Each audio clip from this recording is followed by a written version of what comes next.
En este video me gustaría hablar de algunas experiencias que yo tuve con líderes e iglesias indígenas en las tierras bajas de Bolivia. Y la idea es, estos son testimonios, historias que me contaron diferentes personas y aunque ellos no están aquí para contárselos, yo voy a intentar ser el más fiel posible a sus voces. Entonces, ahorita les voy a dar una serie de retratos cortos, historias, em, la idea es un poco darles una idea de las diferentes experiencias de iglesias indígenas y seguramente hay muchas experiencias más, pero estas son algunos que para mí son muy representativos de muchas otras historias y lugares que yo he visitado. Em, bueno, quiero empezar primero con una historia. Esta historia me la contó un pastor indígena de la nación mojeña trinitaria en la Amazonía boliviana. Cuando le pregunté de su iglesia y le pedí que me contara un poco de cómo está su iglesia, él me contó esta historia. Él dijo, bueno, lo dibujó en realidad, dibujó dos canoas. En la primera canoa había una canoa muy larga, llena de gente, con un hombre parado en la parte de atrás, agarrando el motor fuera de bordo. Y el pastor me explicó, este canoa representa el Evangelio y la gente que están adentro somos nosotros los miembros de la iglesia. Y él dijo, ese hombre que está ahí atrás manejando el motor es el misionero que vino a nuestra comunidad. Y bueno, nuestro trabajo es navegar esta canoa río arriba en contra del corriente de este mundo.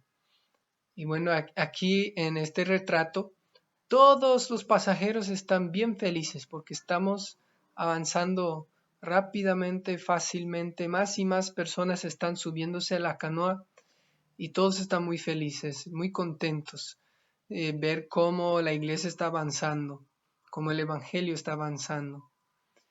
Pero después dibujó otro dibujo igualito, pero el hombre parado atrás, al fondo de la canoa, ahora esta vez solo tenía un remo.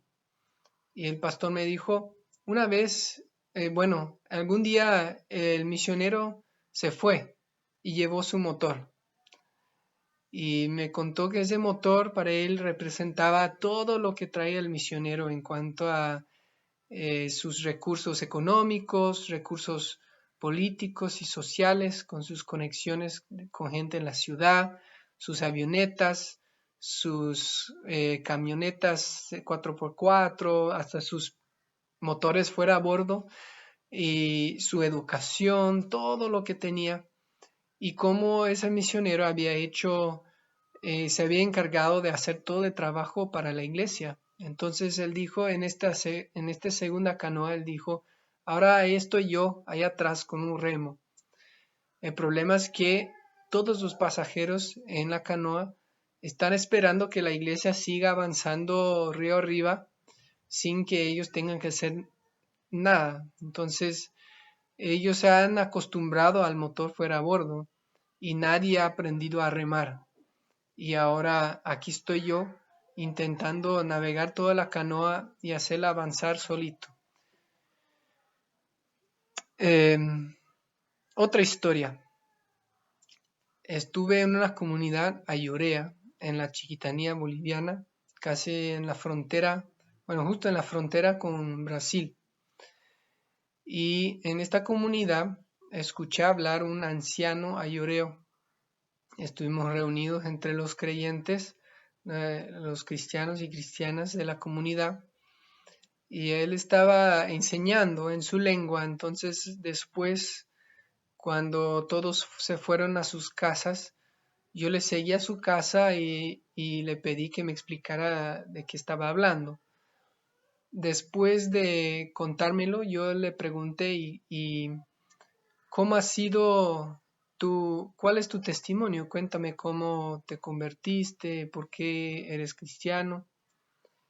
Y este señor anciano me contó que él era niño en los años, en la década de las 40, cuando llegó noticias a su comunidad de una comunidad vecina que acaba de matar a 5 hombres blancos. Resulta que esos hombres eran los primeros misioneros que intentaron hacer contacto con el pueblo ayoreo, que en aquel entonces fue un pueblo muy nómada que andaba por el bosque de la Chiquitanía. Y ese hombre dijo que años después, cuando era joven, se encontró con algunos de estos misioneros, se convirtió y empezó a ayudarles a buscar otras comunidades que todavía se escondían en el monte y convencerles a salir y tomar contacto con los misioneros y convencerles que los misioneros les traía ayuda para poder navegar este nuevo mundo moderno que poco a poco estaba eh, entrando en el territorio ayoreo. Y hasta ayudó con la traducción de la Biblia. Y este hombre, después de contarme todo esto, me miró a los ojos y me dijo: Andrés, después de todos estos años, si yo pudiera volver a ser ese niño pequeño, temerosamente saliendo del monte para encontrarme con estos misioneros, yo volvería a mi pueblo y les diría: huyen, no hagan contacto con esta gente, porque lo único que nos van a traer es dolor y sufrimiento. Y me contó cómo antes éramos así, asá, vivíamos de esta manera, de la otra, y todo para él fue muy bien. Y me dijo: míranos ahora, nuestros jóvenes son adictos al alcohol, son traficantes de droga, nuestras mujeres se prostituyen, piden limosnas en las calles de las ciudades. Estamos así andando con hambre todo el tiempo, ya no tenemos tierra para sembrar, ya no podemos ir al monte para cazar, porque ya no hay monte, son puros campos de soya y caña de azúcar. Y lamentó la pérdida de su cultura, de su pueblo, y de alguna manera él vio que los misioneros tenían alguna responsabilidad en eso. Otra historia, también del pueblo ayoreo. En otro momento estuve visitando una comunidad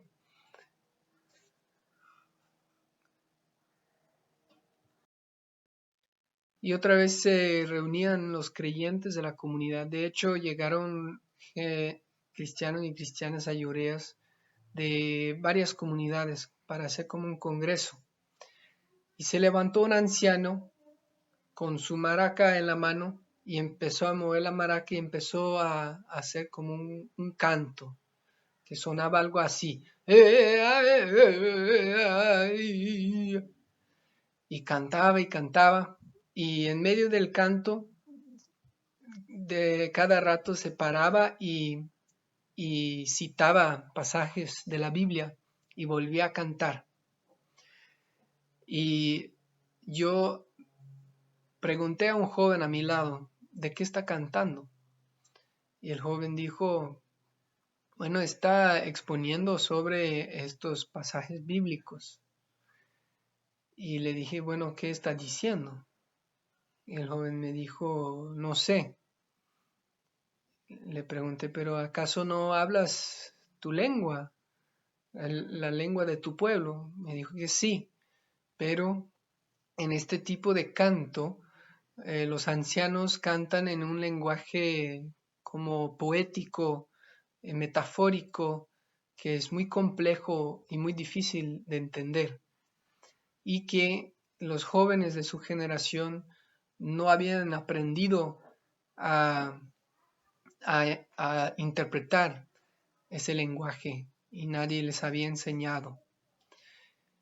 Y ahí vi y lamenté el hecho de que aquí teníamos un grupo de ancianos ayoreos rescatando una tradición de cantar y contar historias y enseñar a su pueblo con su forma tradicional,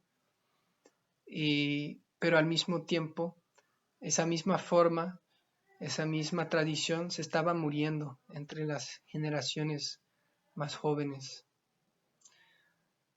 Y por último quiero contar una historia de, de una comunidad tupi guaraní en el Gran Chaco al sur de Bolivia. En esta ocasión estuve visitando con 3 hermanos ancianos. Los 3 habían sido pastores guaraníes y justo me contaron que ese año estaba cumpliendo 100 años desde la fundación de la primera iglesia evangélica entre su comunidad, que fue fundada por un anciano, un joven guaraní y un misionero. Y de hecho ese joven guaraní era su papá de esos ancianos y su mamá. Y me llevaron al sitio, al lugar, y me mostraron un edificio donde las paredes estaban derrumbadas, solo quedaba el techo y algunos palos apoyando el techo. Adentro ya no había nada, solo un par de escritorios abandonados.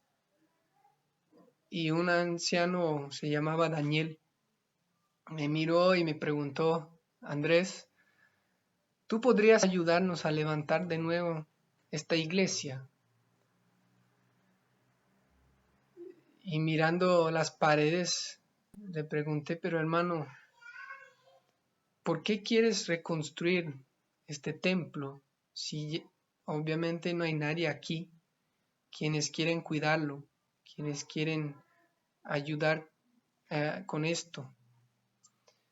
Y ahí pudimos conversar un poco de esta pregunta de qué exactamente es la iglesia, que me di cuenta que estos hermanos habían recibido una imagen, una idea de iglesia como edificio, y ellos pensaron que si podrían edificar de nuevo ese edificio, que volvería a revivir la iglesia.